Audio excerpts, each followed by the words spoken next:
You guys are going to pay attention, right? Yes, sir! There we go. All right. They're all yours, sir. All right. Good morning, cadets. Morning, sir! All right, my name is Jamie Salmons. I'm a major in both the Civil Air Patrol and the U.S. Air Force. I am a reserve officer assigned to the U.S. Indo-Pacific Command on Oahu as a cyber officer, and I am also an instructor at the U.S. Air Force Cyber Schoolhouse at Keesler Air Force Base. I'm here today to talk to you about the cyber domain. Now, raise hands. Who here knows something about the cyber domain? All right. As you will come to find, all of you know something about the cyber domain. It touches basically everything we do. So you'll go through that. We'll talk about some of these things here. Quote up here from General Nakasone. He's the head of U.S. Cyber Command. Cyberspace is a global domain. Adversaries often penetrate privately owned networks and devices using ever-increasing technical capabilities. So when we talk about the cyber domain, we are not just talking about military systems or air traffic control or command and control systems. We're also talking about things that affect your everyday life. It touches everything we do. It's all over the place. And as General Nakasone says here, this is something that is increasing, right? So this is very important to you whether you realize it yet or not. What I'm going to talk to you about today is what the cyber domain is at a big level. We're going to go over some ideas of risk management, what that means, how it goes. I'm going to tell you how the cyber domain works, try to get you a sense of how all this happens, because that's what you need to understand where it can be broken. Then we're going to talk about vulnerabilities and how we try to secure things. I'm going to tell you about what people play as a role in this, and then we'll talk about some cyber opportunities you have if you want to learn more. Sound good? Yes, sir! All right. So, the term cyber, it goes back to the 1940s. There was a guy who wrote a book called Cybernetics. He coined this term, and the idea is a system that can govern itself. So computers were just coming around, and he thought there's going to come a time when a computer is going to get its own feedback, use it to program itself on what to do next, and move forward. And everyone immediately recognized that this was mostly applicable to ideas of robotics. Okay, so by the 1990s, we had this idea of cyberpunk themes. We have the Terminator series, Cyberdyne systems, and all this stuff. The notion that cyber is about computers running robots that do things. And that was the way the term was used for most of the time. But in 2009, the US military decided to start using the term cyber to replace what they used to call computer network operations. And ever since then, rather automatically, suddenly, and across all the board, we started thinking of cyber as all things related to computers and how they talk to each other. And that's the way we talk about the cyber domain today. We're no longer just talking about robots, we're now talking about computers that talk to each other. So, that gives us cyberspace, which is the terrain, the area between computers that talk. It's a fake world, a virtual world that arises because computers talk to each other. It is the only domain that can be turned off by turning off the computers that make it. Cybercrime, crime that takes place in cyberspace. Nobody has to go in and rob a bank with a gun. They go into a network and they rob a bank by taking money out of an account and transferring it to a different account. Cyber warfare. We take this idea of cyber terrain and we apply it to acts of war. Instead of bombing something, you turn it off or you tell it to do something differently. And underwriting all of this is cybersecurity, the ability to defend cyberspace.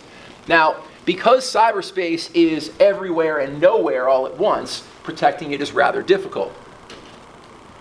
This is the cyber domain. Networks, laptops, routers, tablets. You've seen it all before. But this is also the cyber domain. You own your phones. Who here does not have a smartphone? Okay, there are some. Who has not seen a smartphone? Nobody at all, right? Okay, we got one person who claims so. Maybe so. These apps that you use, this is cyber terrain. These are computers talking to each other. You're cyber operators by default. And then your smart thermostat, light bulbs, Ring doorbells, hey Alexa, your Tesla that gets updates over the air. There are even web-enabled cat boxes. What? You all know something about cyberspace because you've all interacted with computers in some way. Shopping, buying things on Amazon. Medicine, you go to the doctor's office, they have your records on a computer. Travel, education, if you make plane reservations, that's going to a computer. Education, your grades are not stored on paper primarily anymore. Entertainment, you stream videos on YouTube or TikTok or whatever you're using, that's cyberspace. Okay? And the United States really depends on this. There are not too many things we do today that we haven't always been able to do. Okay? To communicate with each other, computers need two things. Some physical channel, and when I say physical, it might be wireless, but it has to exist in the world somewhere. And an agreement on how they're going to talk, which we call a protocol. We decide in advance we're going to talk over wireless using this kind of language, and then we can talk to each other. Every time that connection arises, that's how cyber arises. Okay? And by 3 special volunteers to come to the front of the room. All right, let's go with you, and you please, and you. All right. I'm going to give the 3 of you these red cards. You can read them, but hold your letters out toward the group. Okay. Now, the others of you are going to form into 4 teams. We're going to have each block of tables be a team. So you're going to be Team A, you're going to be Team B, you're going to be Team C, and you're going to be Team D. One person from each team, please come up and get a blue card from me. Team B, Team A, Team C, and Team D. All right, if you have a card, please read the instructions yourself, but don't show them to your team. If you've already done it, it doesn't matter. It's not a super secret thing. It just helps to make it all work. Okay, now, here are the rules. Everyone on a team can only talk to the person who has the blue card, except the person with the blue card cannot talk back to them directly. They can only talk to the entire team at once. Okay? And if you have a blue card, you can also talk to the red cards that are indicated on your blue card, but nobody else. Now, to do that, you'll obviously have to come up and pass a message to somebody. The red card members have their own instructions on who they're allowed to talk to. What we're going to go through here is to figure out a way that we can have one person on each team send a message to one person on a different team. Okay? And we're going to follow those rules. So, all you're allowed to pass as a message is a piece of paper with something written down on it with the name of the person you're trying to reach on it.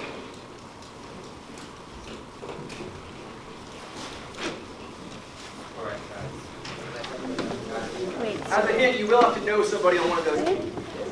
Make a message send to you. Yeah. Which this? Yeah, if you receive a message, this arrest is running, but remember that you can only give it to the people that have the blue 140 of your cards, right? Yeah. Card, make sure that it's visible so that the person with the red card can talk to you, because if the person Yeah, you have to get the messages to the send this one to Team. See?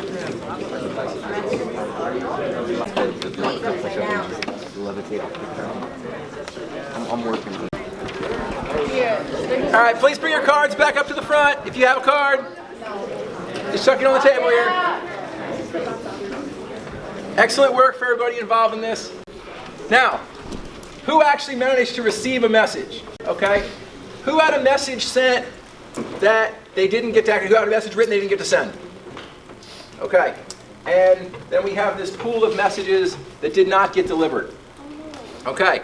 And that's all fine. This is part of what we were trying to lay out here, to understand how this works.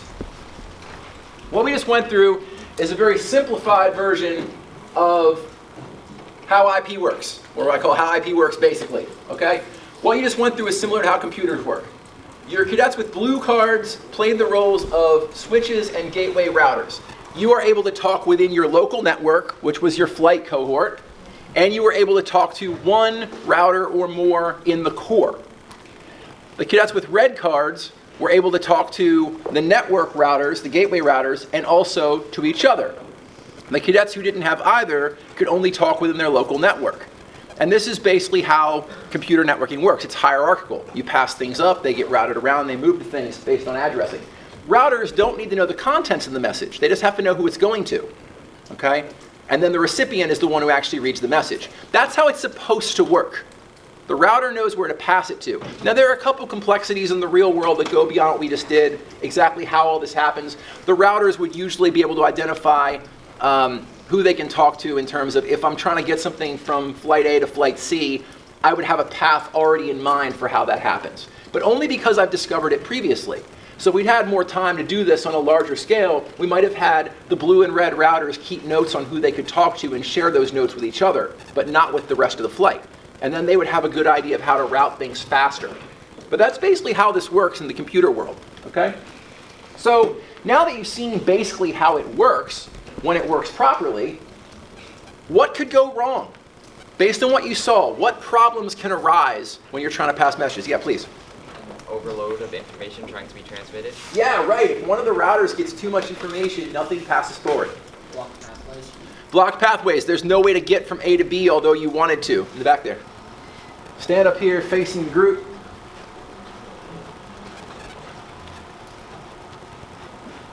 All right. Are all of you familiar with the command hand salute? Yes, sir. Yes, sir. All right, you know how to execute this command. Excellent. Yes, sir. So, I am giving you this guidance then. When I give you the command hand salute, you will render a hand salute and return to the position of attention. Okay? Yes, sir. Hand salute. Okay, hand salute. The next time I give you that command, you will do an about face instead. Hand salute. Hand salute. The next time I give you that command, you will sit down on the floor. Hand salute. Hand salute. What happened? They broke.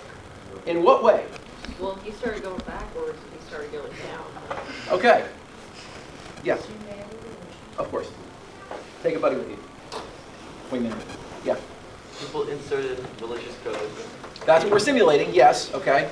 They were told to do the wrong thing. Okay. Thank you very much. All of you can sit down. Yes, sir. I want to draw a distinction here. Did anyone make a mistake? No. They did what they were told to do. This is an important distinction, okay? What makes code malicious is not what it does. It's that what it does is not what's expected. You don't have to be breaking something in the sense of destroying data the way you might think of it to break a system, because systems arise from computers talking to each other. To break a computer is possible, but not common. Usually what you're doing is you're changing what you're telling it so that what it does is not helpful in the big picture, okay? When systems don't work the way they're supposed to work, everything that relies on those systems is impacted. And interestingly enough, cyber processes, because of all those 20 billion devices, can actually cause effects outside of cyberspace, right? So when I tell a computer to run a command to lower a forklift, and instead it raises the forklift, that's a physical effect. If it's underneath something, it lifts a pallet. But what if it's got a person standing leaning over it and it goes up and whacks the person in the head? What if you tell a system to turn off gas pumps? You know, that means nobody can get fuel anymore, right? Those are physical effects. So don't think this is just information for the sake of information, okay? The Civil Air Patrol has got 3 achievements for cyber education, and there's a National Cyber Academy. There are courses given on Oahu and in the Hawaiian Islands as well, run by people who are active duty military who come out and offer training classes sometimes for Civil Air Patrol. There's ways to learn more about this stuff. And in the future, there's definitely careers in cyber.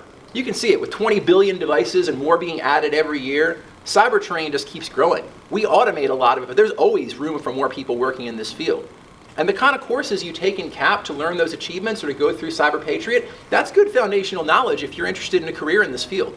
There's lots of opportunities, okay? So I encourage you to understand today was a basic bare bones orientation. I tried to focus on why cyber is what it is and the rough ideas of how to look for what can go wrong. Everything beyond this is going to be technical things. Looking at code, looking at how networks work, learning commands, learning technical skills. But understand, those technical skills will change as the technology changes. What's being used today may not be what's being used tomorrow. It probably won't. But the thought process that we went over today, that is how cyber operations work. How is the system supposed to work? What would it mean for it to not work? What can we do to make it get to that state? And then depending on our role, how do we fix it or how do we exploit it? Defense and offense. So, some references for a couple things I talked about, and then if anybody has any parting questions, I welcome them. Anything? My name is Jamie Sammons. I'm a major in the Air Force Reserve and also the Civil Air Patrol. On the Civil Air Patrol side, I'm with the Berta Edge Composite Squadron in the Mississippi Wing on the Gulf Coast, near Keesler Air Force Base, where I'm an instructor at the U.S. Air Force Cyber Schoolhouse. I'm also a reservist assigned to U.S. Indo-Pacific Command here on Oahu and support Enterprise Operations J66. I came out today to talk with the cadets about cyber operations and the cyber domain, basically an intro to the cyber domain.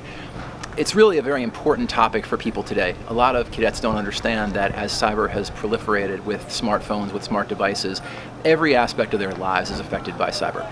Today, the United States has billions of connected devices. There are things that you wouldn't expect that are cyber enabled, and all of that creates new terrain, new opportunities for exploitation, things that we expect to happen, and attacks against that can really affect us.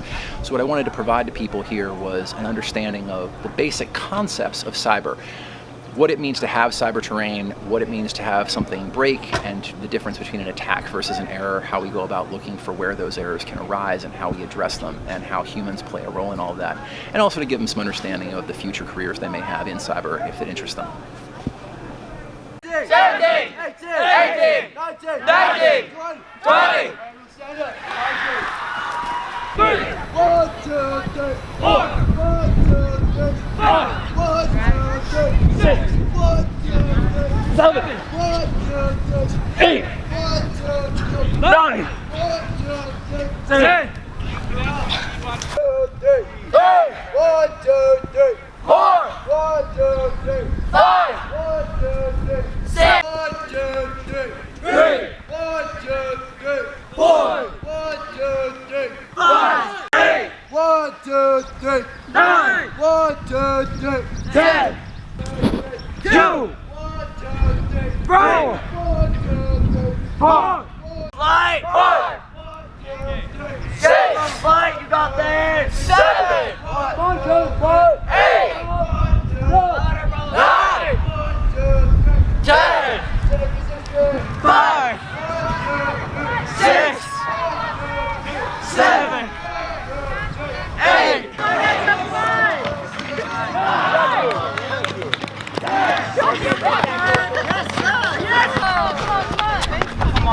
Closure. They scored! What?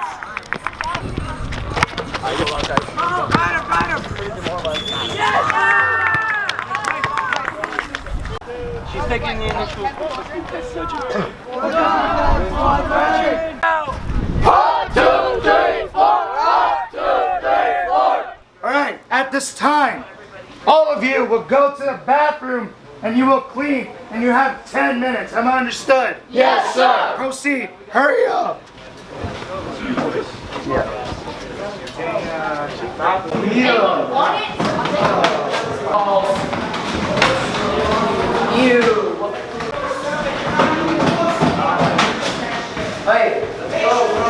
What's this stuff on the floor? I think it's ink. We're not looking at things, we're looking at radio waves. And radio waves are all around us right now. You can't see it like that. So we focus on the radio spectrum. A band of that frequency or wavelength. And the wavelength is taking the frequency divided into the speed of light. So whatever frequency you have, you divide that into the speed of light, which is 300 million miles per second. So a galactic nuclei, you hear that term a lot. It's also called a black hole. And that's the center of most galaxies today. So we figured that out several years back. What's the driving force of a lot of these galaxies, like our own Milky Way galaxy? It's almost like having a hurricane. It's this driving force, and the center, the eye of the hurricane, is actually the center of our galaxy. So the wavelength is derived by dividing the frequency into the speed of light, as I said. And the quality and type of dish surface is also magnetic media or whatever, and then it's processed. So all 10 sites are looking at recording this. That's one of the main things that we improve with every year. When I first started, so one of the biggest factors is due to the nature of our atmosphere. People don't think why we put telescopes in space. They're very expensive, but there's a great advantage to that. They don't have to look through our atmosphere. Dust and gas and everything prevent us from seeing a lot of what's happening. Radio waves can penetrate through that. Moisture isn't that big of a problem, and dust and gas, as other people suggested, is not that big of a problem because the frequencies are much lower. So why is that information so important to look at stuff in the secretion disk? And there's one major factor why that's so important. To represent them on a county district level. Sit in the chair. How long have you been in the program? Huh? Why not? So what you joined? Is it the person who I'm thinking of? Hi, I'm Master Sergeant Stigley, and I'm the Bravo Flight Sergeant in the 2023 encampment. One of the things that I've loved seeing is how all the cadets have grown. We are only 3 days in, and they have improved so much. It's incredible.